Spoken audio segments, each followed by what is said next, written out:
Hello, and welcome to this quick video overview of how to log in to the Conga Revenue Lifecycle Cloud. To start off, I'm here in the Conga Revenue Lifecycle Cloud login page.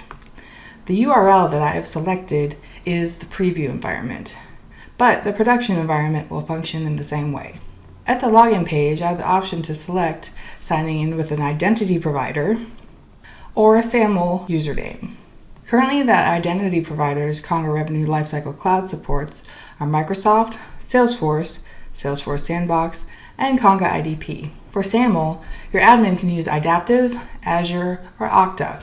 I am going to log in with my Salesforce credentials because this preview environment was set up to use my Salesforce login as an identity provider, so I don't have to create another set of credentials.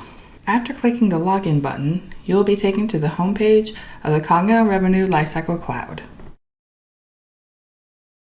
This has been a quick video overview of how to log in the Conga Revenue Lifecycle Cloud. Thank you.